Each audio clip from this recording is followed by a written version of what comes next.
Hello there friends, welcome back to another episode of Generation Tech. My name is Alan. When the Jedi were thrust into the middle of the Clone Wars, very few of these monastic warriors were prepared for what they would encounter. I mean, sure, battlefield tactics and military strategy can be taught, and you can go to a class where you can learn how to field strip a blaster or identify separatist vehicles and starships. But leadership, which is what the Jedi were forced to do, is a bit different. It's not just a basic skill that can be taught. It's a mindset, an acceptance of responsibility over the lives of other living beings. It is something that should not be taken lightly. Now, some people are simply born to lead, while others will wilt under pressure and duty. Anyway, Anakin Skywalker is the individual we'll be looking at today. He's widely hailed as one of the most beloved commanders in the entire Grand Army of the Republic. And today, we're going to take a close look at his leadership style and see if he actually is a good leader or not. But before we get there, please subscribe and hit that notification button down below, or else we will eat this porg right here.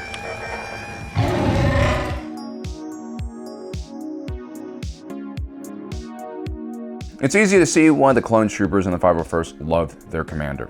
At his core, Anakin Skywalker was a very kind and generous individual, especially during his younger years, before all the trauma set in. This empathy was a trait he inherited from his mother, perhaps, and we really see this clearly when he's a child slave on Tatooine. When he first meets Padme and Qui-Gon Jinn, he goes out of his way to help them on several occasions. Unfortunately, meeting these off-worlders would kick off a series of tragic events that would really shape who he'd one day become. First, the Jedi would free Anakin from his slavery, but not his mother, forcing him to leave her behind. When Anakin reaches the Jedi Council finally, they actually refuse to train him at first. And shortly after that, Jedi Master Qui-Gon Jinn, who had pledged to protect and mentor him, dies in the hands of Darth Maul. It's most likely a little bit too much trauma and abandonment for such a young child to face, and this is why when he grows up, he's constantly in search for kinship and family and some kind of close connection with those around him. His prior experiences also made him obsessed with saving the people he loved, whether it be Shmi or Padme or just some regular clone trooper that served underneath him.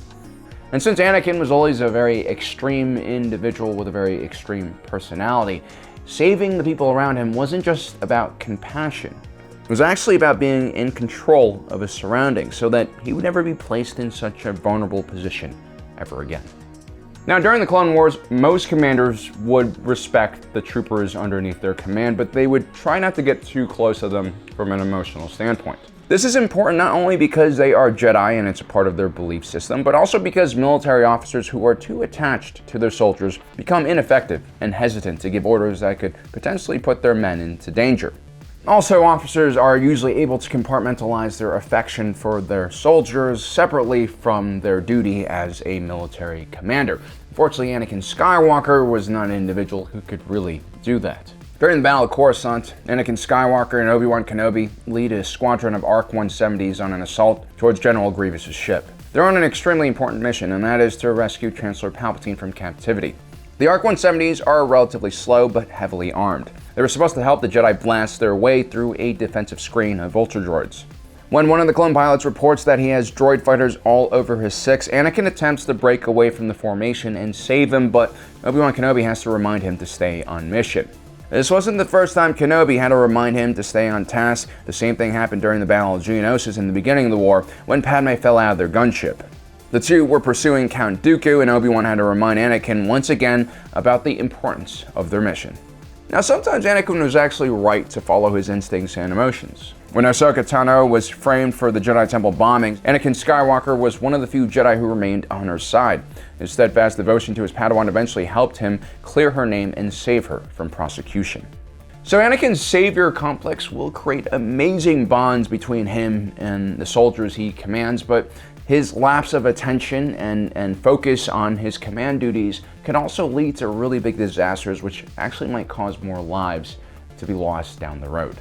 And that's because at his core, Anakin Skywalker is an emotional character, and he's never able to control that side of him. But in his defense, during his lengthy career during the Clone Wars, his attachment to his men has not really led to any massive losses of lives or failures in any significant mission. And this might just because he is an extremely talented fighter and commander. So this might be actually more of a positive than a negative here.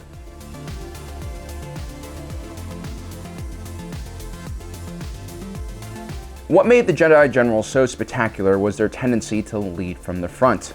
This is actually a very rare occurrence in modern combat. Generally speaking, these type of commanding officers are insulated from all of the combat, and they're in a position where they can see the larger battlefield and make command decisions.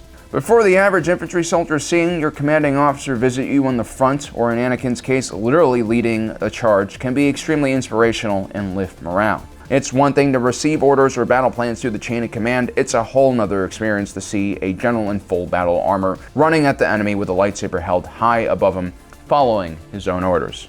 I would say that aside from Mace Windu, no one in the Jedi Order could lead a frontal assault quite as well as Anakin Skywalker. I'd also argue that, frontal assaults are not really great in most cases. This, combined with his love and care for his men, made him an extremely popular commander. There's also the fact that he was an extremely effective combatant himself. As the Chosen One, his force powers were immense, and he basically paraded around the battlefield like a Dynasty Warrior-style character.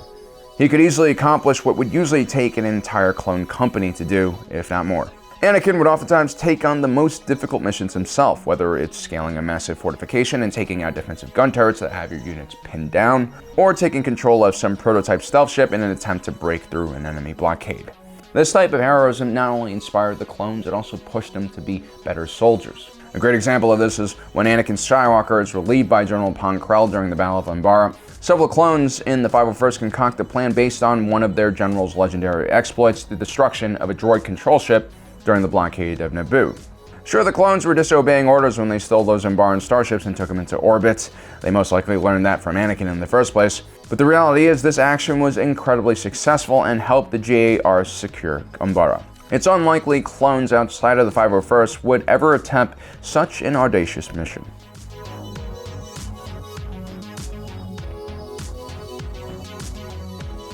Now, a high percentage of the men who served beneath Anakin in the 501st reached ARC Trooper status. Anakin's own individuality and ability to seize the initiative is probably one of the reasons why the clones learned a lot from their commander. Anakin Skywalker was never really a micromanager. He was more of a teach-by-example type of leader, and he was actually surprisingly good at teaching. After all, he did train Ahsoka Tano, who not only made her way out of the Jedi Order successfully, she also survived Order 66. Now, Anakin was also an only child and essentially a Force god. While he was a compassionate individual, he did have problems empathizing with other people and the situations they were going through. Here was an individual who was an extremely competent fighter with superpowers who occasionally forgot that the people he was leading were mere mortals. And so, when pressed with extremely difficult objectives on the battlefield, Anakin tended to focus inwards, forget the men he was leading, and that led to situations like this. Master, you can make it, but everyone else is getting shot down. Master! And this happened a lot. Anakin rarely shied away from extremely dangerous missions, and so the 501st saw a lot more combat and casualties than most clone units. Some of these casualties could have definitely been prevented. While Anakin excelled at making decisions on the run in the middle of a battle, he also did a lot less prep work before battles when compared to other Jedi commanders like Master Luminara Unduli, which led to moments like this. The best way to do that is to march our troops straight up the middle, parade style. They can't resist that. With no cover. Well, we have to make it tempting.